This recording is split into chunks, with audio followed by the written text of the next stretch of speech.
It's considered one of the greatest wins in school history, the 1981 Peach Bowl. Join us now for a look back at the game and the season in this special presentation of Mountaineer Magazine.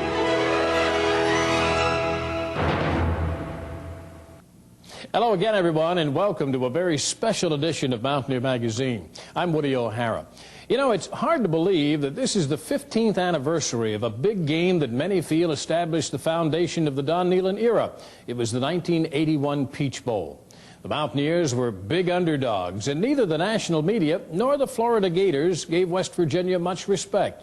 That had to be earned on the field. Nobody gave us a chance. You know, nobody gave us a chance but us. And we just knew deep down inside we had them. When we went in our game plan, when the defense coordinators, every meeting, you know, we just confident that if we do this, things gonna come out right for us. CBS Sports Special Presentation. Hi, everybody. I'm Frank Lieber, along with Johnny Morris. Started to rain during the night. Temperatures in the 30s, and I think, Johnny, it could have an effect on the strategy of this game. Oh, yes. I had to bring my Chicago coat down here to get ready for this football game. As you mentioned, two good quarterbacks. Both teams like to air the ball out. They throw 50% of the time, and, of course, this mud, this situation could have an effect on that. And they won't even let us warm up because it's raining so hard. And all of a sudden, it quit raining. It was not windy. It turned out to be a super day for football. Now, where the coaches stood and right at the edges, it was pretty muddy, but it was a great day. Here we go. New Year's Eve bowl action from Atlanta, Fulton County Stadium.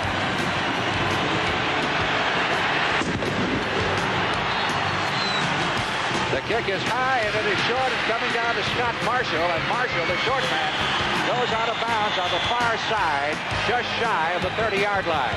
We knew that if we played the way we were capable of playing, we could beat Florida, even though everybody in the country was saying that we shouldn't be in the same field. And we decided, hey, since we have no chance, why not just script it and stay on it? If we come up third down in this, and it's a long bomb, do it. Well, we came up, and it was third down and like 6 inches, and the script said quarterback draw. And I remember saying to Gary Trample, well, Gary, if we run it, they'll think we're crazy. And we ran it, and it gained about 14 yards. As Luck breaks out for the first down to the 35-yard line. First and 10. Luck back to throw it. Little swing pass out to Walzak, and Walzak breaks a couple tackles, gets beyond the 40 to the 43-yard line. We completed a little swing pass to him. It was a screen, 88 and 89, I think 8 times to him in that game. Luck calling the signals. Walzak in motion. Luck going downfield and has Hollins at the 35-yard line. Rich Hollins making the catch. First down. First and 5, and Luck deep back into the pocket. Sets up the screen. Walzak inside the 20. Slips out of bounds near the 15-yard line. First down. Conwell driving down to near the 5. I remember dropping back to pass, being flushed out to the right, and I found Mickey Walzak in the corner of the end zone. It's one of those balls that I threw, knowing that either he was going to make a great catch, you know, fingertip a catch with his toes just in the end zone, or be out of bounds. Touchdown! Fine catch by Walzak, number 42, and the Mountaineers are on the scoreboard.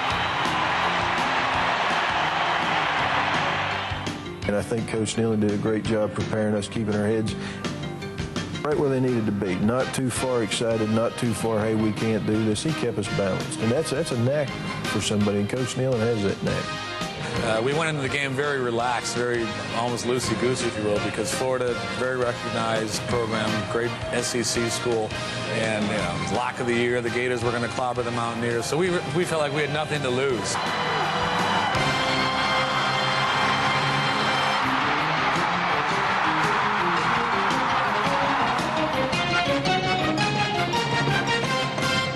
The whole defense was just fired up that day, and we knew that's all the coaches expressed to us is defense wins games.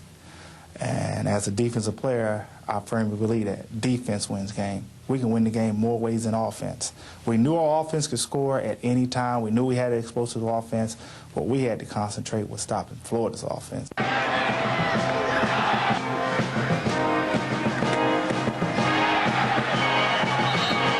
Football is made to be played outside, in the weather, in the elements. where you can throw the mud in the guy's face. And if he's on the ground too long, you can push his face in it. Third down, 7. Wayne Peace on the roll left has good protection. This one is picked off. Lynn Murray. Peace loses the football, can't find it, and West Virginia recovers. Well, we're just trying to get after it. You know, we're going to get after the quarterback, keep pressure on him, and we're trying to do that all day. From the 49, they go with the reverse to Jackson. Jackson to the 50-yard line, and when all is said and done, he'll get back to the line of scrimmage, and that's about it. Peace on the delay. Handing off to Lorenzo Hampton, number 7. We were ahead 16-0 at halftime, but I was not comfortable because this team had rung up 40, 50 points against a lot of people. Before the game, Florida Gators coach Charlie Pell didn't even know Don Nehlen's name. But you can bet by halftime he'd learned it and all about the Mountaineers. Excitement was running rampant throughout the West Virginia camp as WVU began its second season in new Mountaineer Field. A tough schedule awaited the Mountaineers that year as they tried to capitalize on the momentum gained the previous season. Coming off a 6-6 season in 1980, expectations were high in '81 for Don Nehlen's Mountaineers. The defense set the tone early in a season-opening win against Virginia.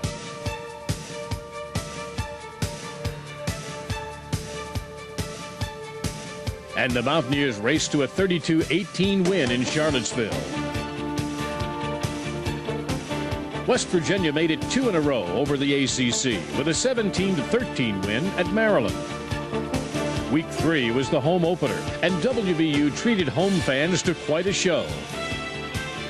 Willie Drury ran a punt back all the way for a score as the Mountaineers blasted Colorado State 49-3.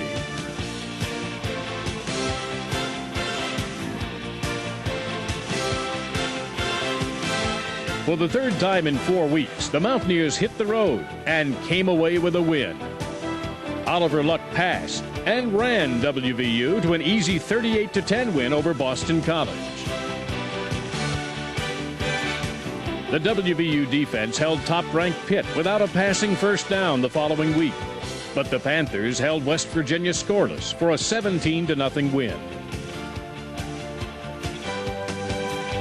The losing didn't last long as the Mountaineers celebrated homecoming with a 27-6 win over border rival Virginia Tech. West Virginia tasted defeat for only the second time in that year in Happy Valley. It was against Penn State. Tight end Mark Rowell had a banner day, catching 10 passes, but it wasn't enough as the Nittany Lions prevailed 30-7. Gary Tranquil was the offensive coordinator, and I think he really took the talent, looked at the talent, and knew how he could maximize and how he could work, and it was a complementing of each other. It wasn't Mark Rowell that went out there and caught the passes. It was the guys on the outside, Darryl Miller, Rich Hollins, and some of those guys that, you know, we complemented each other. 3 straight home games resulted in 3 straight wins as the Mountaineers rolled over East Carolina, Temple, and Rutgers to push their season mark to 8-2.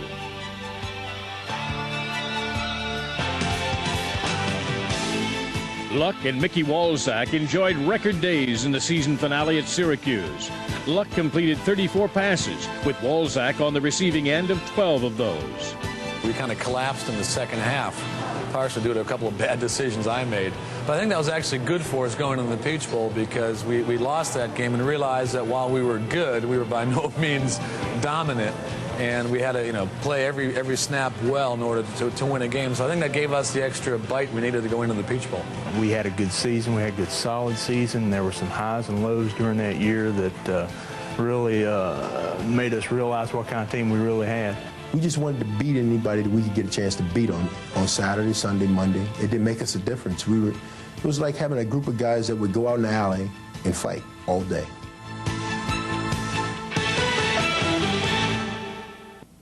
That toughness and bulldog-type tenacity the team displayed earned the Mountaineers their first winning record and first bowl bid since 1975. The 1981 Peach Bowl game saw the Mountaineer offense and defense hitting on all cylinders, no doubt about it. And an unlikely hero emerged that day in the form of a diminutive walk-on freshman place kicker. Paul Woodside scored nearly half the Mountaineer points that afternoon in Atlanta by hitting 4 of 5 field goals. His 4 field goals were the most ever kicked in a Peach Bowl, and his 49-yarder also established a game record. He's already set a record from 49 yards. This will be a chip shot, 24 yards out. So it is somewhat of an angle. He drills it through. That young man has to be a strong contender for MVP in this game. The referee came up to me and says, "Coach, that kicker you have is the funniest kid in America." I said, "Why is that?" He said, after the 4th field goal, he said to me, "We got to quit meeting like this at midfield." And he said, I started to laugh so much I couldn't believe it. But that was Paul Woodside. That's the kind of guy he was. The defense continued its dominance, forcing a total of 6 Gator turnovers. He's going long, intended for Jackson. It's picked off. Intercepted by Jim Agee. We put in a wrinkle where we came in with a 6 defensive back. That's Donnie Stemple came in and played a humongous game, a hell of a game for us. Wayne Blitz again, Blitz back at the 10-yard line and dropped at the 8. At that time, we were playing a 4-spoke secondary, true strong safety, and we'd take Donnie Stemple either to the formation and bring him to Wayne's face or take him away from the formation and chase him from behind. And the amazing thing, they were not prepared to handle that. We did a lot of blitzing from the nickel package, not just me, but other backs as well, and linebackers. So I think it was just an extra wrinkle. Gators from the 50-yard line. Blitz. Yuko looking for Lang downfield, but he'll never get it away. Guys come from out of the woodwork to have great games in bowl games, and that's what college football is about. One of the people we talked about prior to the game, Darryl Talley, number 90 from the Cleveland area. Turned into a great linebacker. 2nd and 10 from the 50-yard line. Yuko caught behind the line of scrimmage. Big sack by number 50, who's been all over the field, Dennis Bolts. What a great performance by the Mountaineers defense. 2nd down, 6. Again, Jones, and the big fullback is smothered.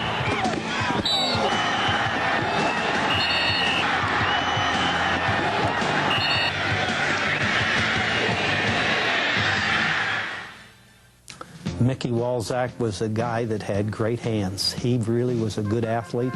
If he would have had the 4.4 speed, I think he could have gone to the next level. But he was great coming out of the backfield. 1st and 5. West Virginia now at the 24-yard line of Florida.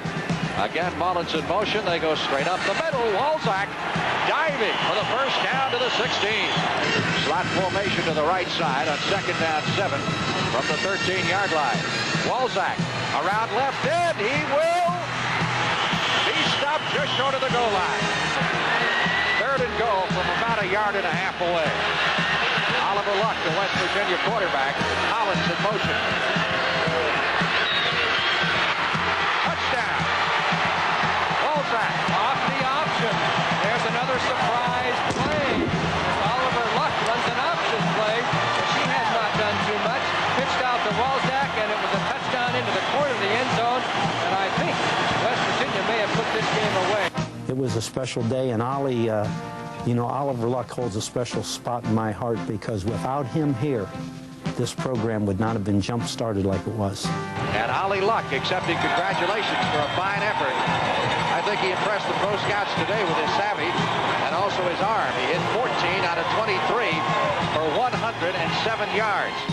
The first big push on the national scene was the Florida game, the Peach Bowl, and that gave everybody a big boost of confidence. I think it also established Don Nehlen as a guy that can lead the Mountaineers into the 1990s and establish a strong program. So I buy into the argument as well that the Peach Bowl really established WVU as a legitimate, nationally recognized program. From 1980, when Don came in, that's all it was about. We were building character, making believers of ourselves, you know, and that whole aspect there, you know, you got to start from the beginning. You can't start in the middle, you got to start from the beginning, and that's what got the ball rolling. I don't think we could have played a better game than we did that day. We believe if we stuck together long enough and tough enough, nobody could beat us.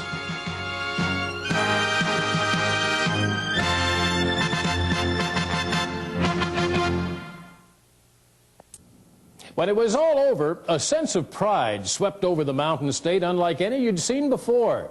This team epitomized the spirit and determination of Mountaineers everywhere. And nobody was happier than WVU's second-year head coach. Well, there's a happy coach, Don Nehlen. I have to say that Charlie Pell said he wasn't as prepared as you got your team prepared. You got the momentum early. You went from there. Obviously, defense was the name of your game today. Well, defense has been great for us all year. You know, nobody thought we could win except us. Our football team knew they could win. A lot of folks didn't think we could, but you know, it really doesn't matter about those other guys. It's our team, and I think this is our finest hour. Running back Mickey Walzak was named the game's offensive most valuable player. And for defensive MVP Don Stemple, the day was a dream come true. Never in my wildest dreams expected anything like that. And so it gives me goosebumps right now to think about it. But and like I was saying before, I don't know why they decided to put it in, but I'm glad they did. And it's it made just made my dream come true. I think a lot of guys recognize that last game of the career, last game of the season, and they went sort of above and beyond their call of duty. And I think you need to have those types of performances every now and then to really have a big upset, and then and establish the program as a legitimate, nationally recognized college football program. The West Virginia Mountaineers accepting the trophy for being the Peach Bowl champs. The 81 Peach Bowl team I thought was probably as tough a team as I had, and the thing that set them apart is we've had a lot of teams that were physically tough here, but this team was not deep enough, nor was it talented enough not to lay it on the line every single Saturday, and they laid it on the line for us every Saturday, and a lot of them played through bumps and bruises because we didn't have 3 or 4 linebackers. We had 2 linebackers.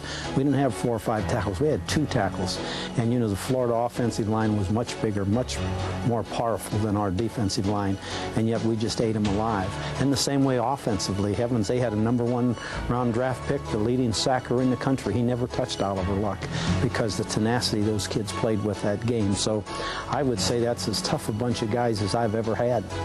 The only difference between that game and the 4 Super Bowls is I won that one, and I didn't win the 4 Super Bowls. But it's like they say, you only get so many bites of an apple. I'm still trying to bite away at that apple because I still think I got a chance to win it. It's nice to know you got one bite out of that peach. Well, I got a big bite out of that peach, and it was real juicy. Yeah, we believed in ourselves, and yeah, we felt like we could be the building blocks and maybe put the school back on the map, so to speak, as far as athletics or football program. And I really do believe that helped. We got some TV recognition, that helps recruiting, and I do think that was a good foundation. That team was a good foundation for what happened. You know, our football team's like a family. We really stick together, and I'm so proud of these guys, you can't believe it. Just a super year for us. Done a great job in 2 years. It brought West Virginia back. Well, thank you, and we plan on getting a little better. The Mountaineers have gotten